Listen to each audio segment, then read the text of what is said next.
ہاں جی، سورہ شعراء آیت 149۔ اعوذ باللہ السمیع العلیم من الشیطان الرجیم، بسم اللہ الرحمن الرحیم۔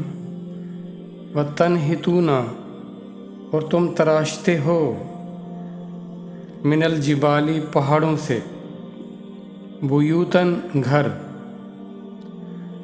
فارحین، خوش ہو کر، یعنی تم اپنے گھروں کو جو بناتے ہو، پہاڑوں کو تراشتے ہو، پھر تمہارے جب گھر، عالیشان گھر تمہارے بن جاتے ہیں، اس پر تم خوش ہوتے ہو، اتراتے ہو۔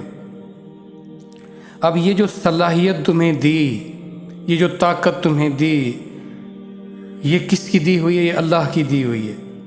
پھر جن پہاڑوں کو، جن پتھروں کو تم تراشتے ہو، وہ کس کے دیے ہوئے ہیں؟ وہ بھی اللہ کے بنائے ہوئے ہیں۔ اللہ کی دی ہوئی صلاحیت، اللہ کا دیا ہوا اختیار، اللہ کا دیا ہوا وقت، اللہ کا دیا ہوا جسم، اللہ کا دیا ہوا دماغ، اللہ کی دی ہوئی طاقت، پھر جن اوزاروں سے وہ تراشتے تھے، ایسے ہاتھوں سے تو نہیں تراشا جاتا تھا ان کو، وہ بھی ظاہر ہے کسی دھات کے بنے ہوئے ہوں گے آلات، وہ بھی اللہ کی ذات کی بنائی ہوئی دھات۔ پھر جن پتھروں پر تم نے محنت کی، وہ بھی اللہ کی ذات کے بنائے ہوئے۔ اب تم ان کو دیکھ کر، ان کو بنا کر خوش ہوتے ہو۔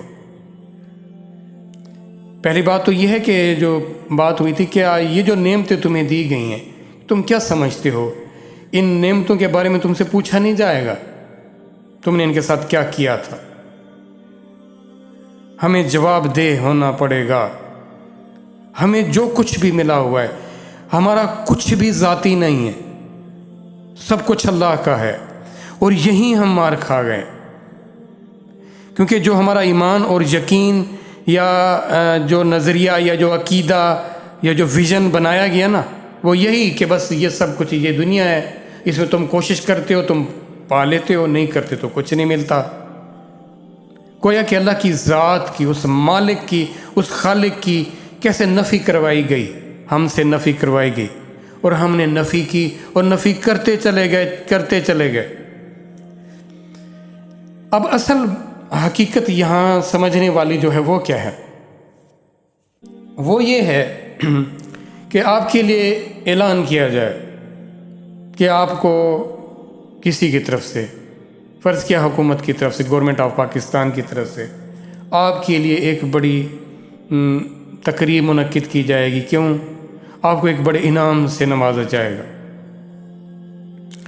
اب آپ کے ذہن میں سب سے پہلی بات کیا آئے گی؟ کہ میری عزت، میرا احترام کیا جا رہا ہے اور مجھے انعام دیا جا رہا ہے، انعام۔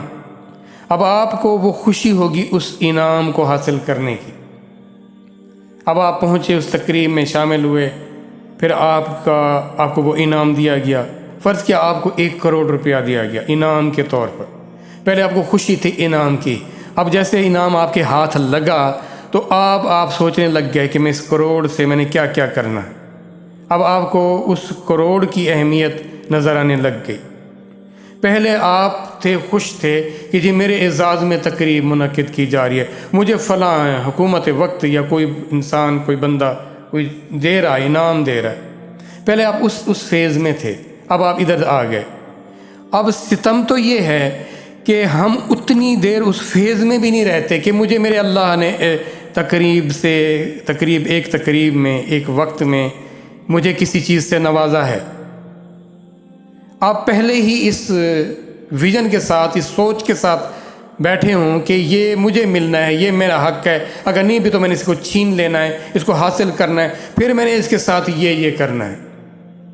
اب وہ دینے والے کی کیسے نفی کی گئی، اب اس چیز کے اندر کیسے خوشیاں منائی، اس کے اندر رہ کر یا اس کو استعمال کرنے کے کیسے منصوبے وہ آنے لگ گئے۔ اب کیا مطلب؟ اس کا مطلب کیا ہے کہ بس اب آپ کو آخری انعام ملنا تھا، مل گیا، اب آپ کو مزید آپ کی کوئی ضرورت نہیں ہے، آپ کو تو ہر لمحہ جیے جانے کی ضرورت ہے۔ آپ اس انعام کو استعمال بھی کر پائیں گے یا نہیں کر پائیں گے، آپ کو اتنی مہلت بھی دی جائے گی یا نہیں دی جائے گی۔ اب خوشیاں منائیں، بے شک منائیں، لیکن اصل حقیقت کو سامنے رکھ کر خوشی اس بات کی کہ مجھے میرے اللہ نے نوازا ہے، جو کچھ دیا ہے میرے اللہ نے مجھے دیا ہے، اور میرے اللہ نے کچھ وقت کے لیے دیا ہے، اور میں نے اللہ کے حکم کے مطابق اس کو استعمال کرنا ہے۔ پھر کیونکہ میں نے لوٹ کر اللہ کے پاس جانا ہے، میں نے اس نعمت کا حساب دینا ہے۔